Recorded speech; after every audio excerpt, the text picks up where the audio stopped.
작업하는 것의 주목적은 개인의 감정 정화에 있었기 때문이다.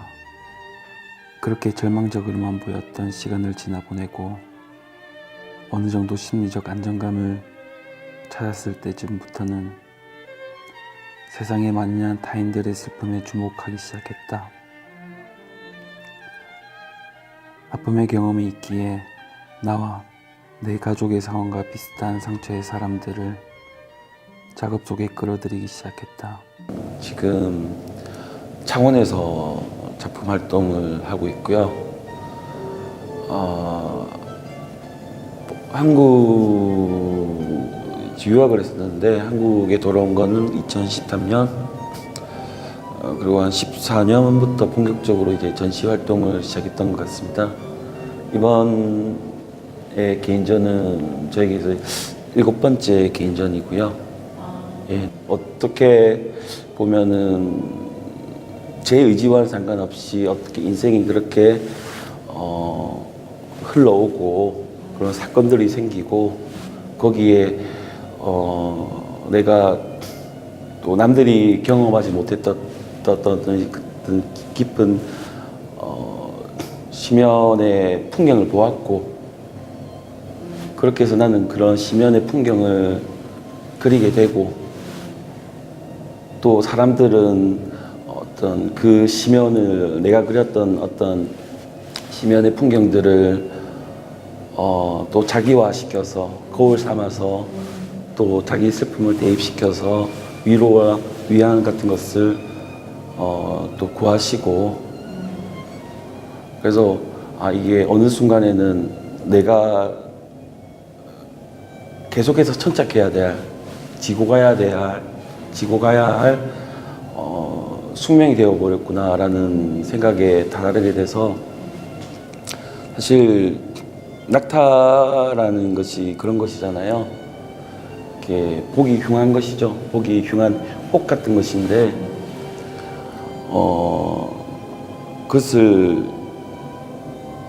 다시 이고 어떤 사막의 한가운데를 걸어가는 모습이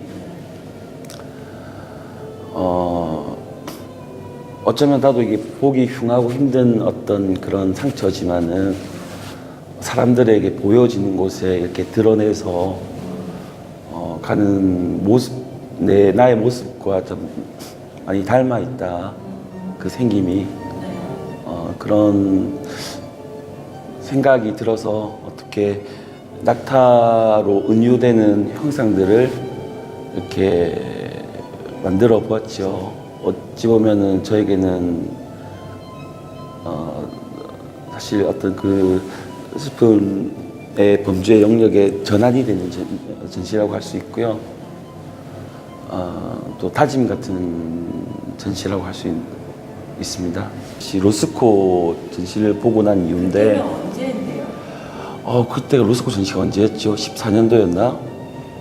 아니 그럼 전공을 그러면 애초에 전공은 한 적이 없고요. 전공을 하신 적이 없어요? 예, 그림도 저도 이런 정서를 그리려고 이렇게 깎고 만들고 거기다 색을 입히고 해서 겨우 뭐랄까 내가 하고자 하는 내가 표현하고자 하는 그 정서에 조금 다다르는데 로스코 전시를 보러 갔더니 사실 어떤 형태도 없는 그 캔버스에 그 색 하나로 그 정서를 아우라를 그 공간을 장악하는 거에 사실 너무 압도당했고 또 한편으로는 절망을 해버린 거예요.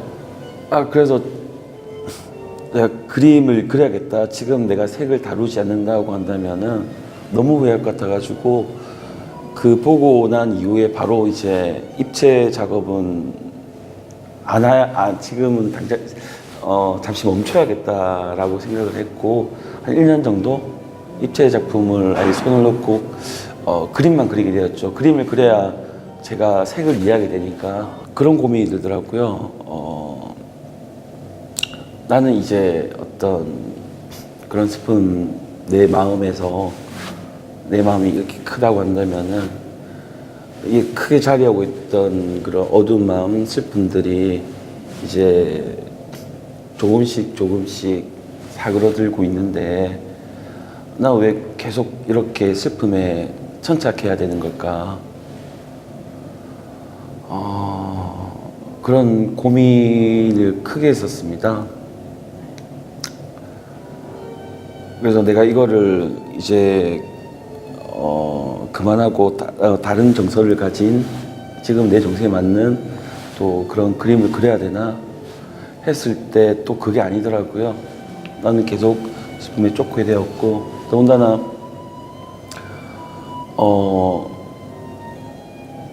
이제껏 7번째 개인 전시를 끌어오면서 제 작업을 보고 그렇게 도움이 되었다고 말씀해 주신 분들이 많더라고요.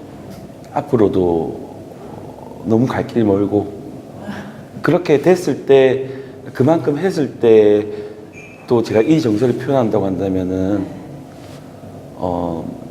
그 전에서야 이제 조금 만족할 것 같다는 생각이 들어서 예, 당장 내 지금 기분이 지금 마음이 잠시 밝아졌다고 해서 이걸 멈추는 게 아니라 어떤 그 극단의 영역까지 한번 가보고 싶어요.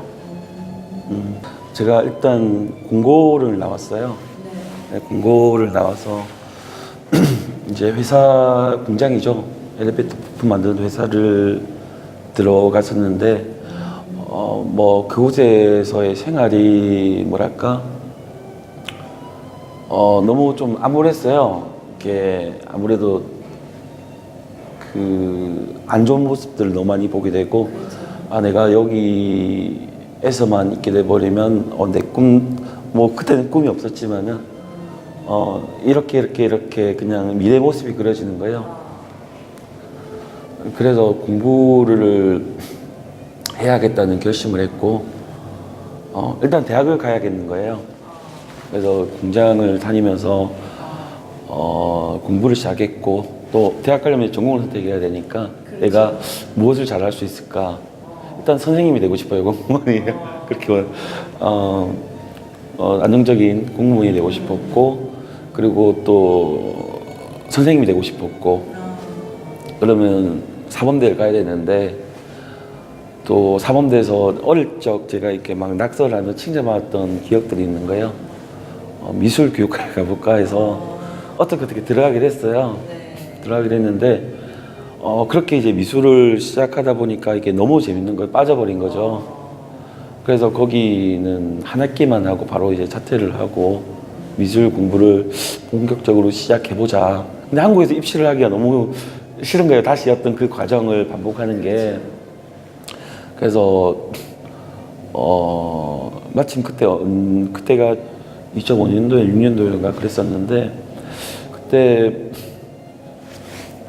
이렇게 미술관을 순회한 전시가 있었거든요. 중국 미술의 어제와 오늘이라는. 그곳에서 사실 아예 미술을 모르니 중국 미술이 어떤 건지 또 그걸 전혀 몰랐죠. 근데 그때가 제가 미술관 전시에 처음 갔던 건데 거기에 너무 뭐랄까 매료돼 버린 거예요. 아 정말 신기한 것도 많고 색도 굉장히 화려하고 뭐 일단 사실적인 미술들 그림들 정말 잘 그린다. 그래서 무작정 그 미술을 배우고 싶어 중국 북경에 갔던 것이죠. 그때 제가 중앙미술학원을 나왔는데 뭐 중앙미술학원은 어떤 학교인지도 몰랐어요. 그냥 무작정 그냥 가서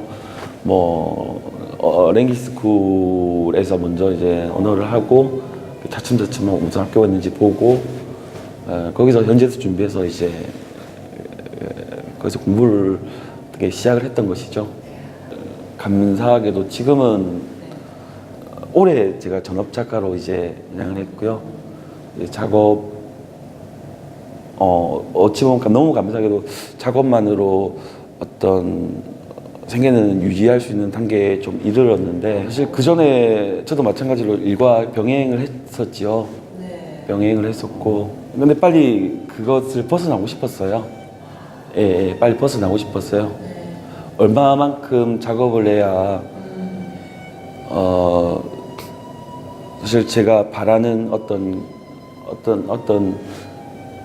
뭐 외부적인 성공이 아니라 제가 생각하는 어떤 그런 잡히지 않는 조형 같은 게 있는 것이잖아요. 미래에 궁극적으로 이루고 싶은. 근데 정말 시간을 많이 투자해야 되고 제가 환경적인 걸 그렇게 만들어야만이 그게 가능한 것이잖아요. 그래서 그런 환경을 조성하고 싶어서 사실 저도 일을 하면서 독하게 작업을 했던 것 같아요. 빨리 어떤 굴레를 벗어나고 싶어서. 근데 제가 조금 상당히 감사한 부분들이 그 중국에 있으면서 작가촌에 제가 있었거든요. 거기서 굉장히 훌륭하신 선생님들을 지근거리에서 많이 배웠었어요. 그 학생 때 또 어떻게 하면은 저렇게 전업 작가로서 생활을 하고 유지할 수 있을까라고 지금까지도 많이 봐왔었는데 선생님들마다 전부 방식이 다르고 그리고 어떤 환경이 다르긴 하지만은 그러신 분들은 하나 공통점이 있더라고요. 뭐랄까 굉장히 성실하세요. 예, 제가 말하는 그분들은 항상 하루 10시간씩 이상 작업을 했던 분이시거든요. 어떤 일이 있건. 그래서 그때, 저도 이제 작가로 해야겠다고 다짐하면서, 내가 저렇게 까지 가려고 하면은, 저만큼 작업을 해야 되는구나.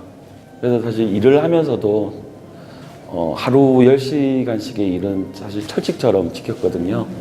사실 한 번씩 술을 마시고 오더라도 그냥 취한 채로 버티면서 있고 믿음이 있었어요. 이렇게 그냥 내가 하루 10시간씩 이렇게 1년이고 어떻게 2년이고 3년이고 그렇게 시간이 축적되면은 그래도 내가 바라는 어떤 그 조형의 지향점이 조금 근접해지겠지. 그리고 어떤 내 상황이 좀 나아질 수 있겠지라는 확신이 있었어요. 심연이라는 작품이고요. 이렇게 일단은 말씀드렸듯이 제가 어떤 비탄에 잠겨 있을 때 그 어렴풋이 보았던 어떤 그 심연의 풍경을 그렸다고 할 수 있는데요.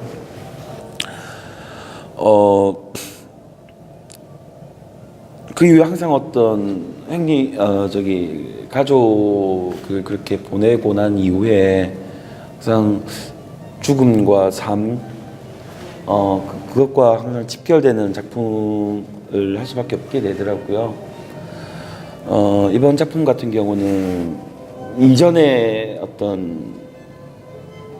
그렸던 그림이 있는데 그의 좀 확장인데 그 그림이 어떤 그림이었냐면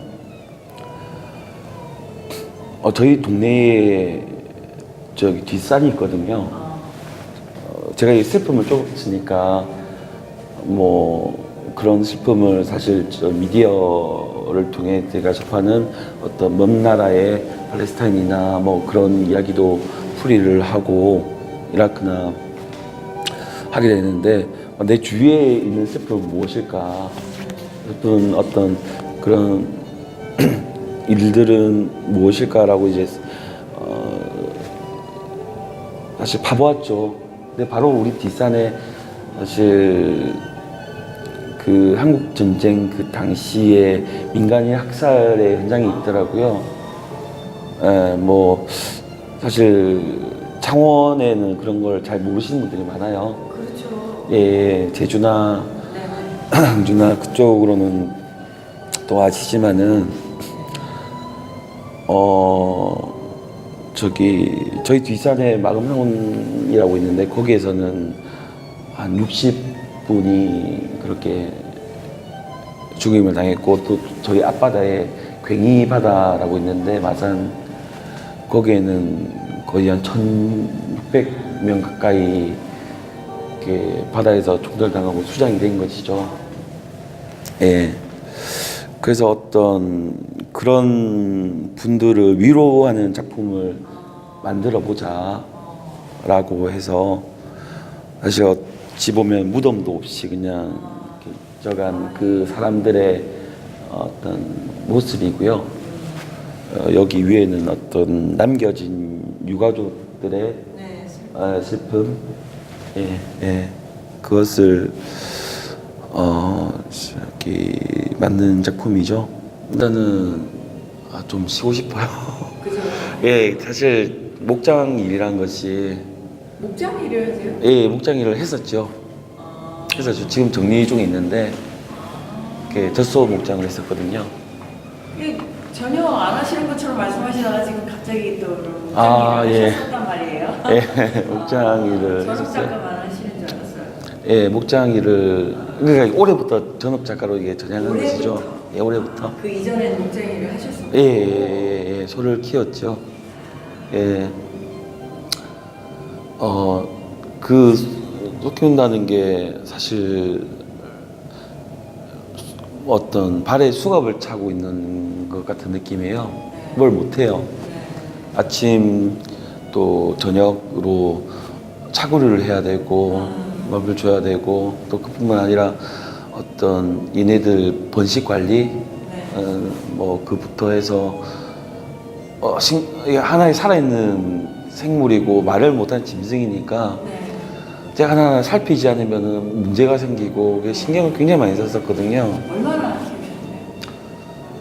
그거를 제가 한국에 거의 한 2023년부터니까 그걸 지금까지 예 지금까지 꽤 됐네요.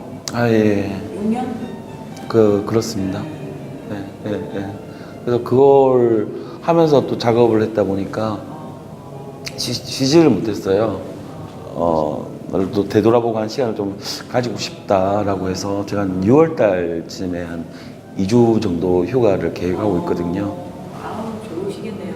너무 기대돼요. 이렇게 또 하반기에 또 개인전이 있어가지고요. 네. 예, 어디서 개인전 하신대요? 부산에 이제 아트 소양이라고 공간이 너무 좀 커서 또 여기에 들어가는 작품들과는 또 사뭇 다른 느낌으로 이게 전시가 될 것 같아요. 예.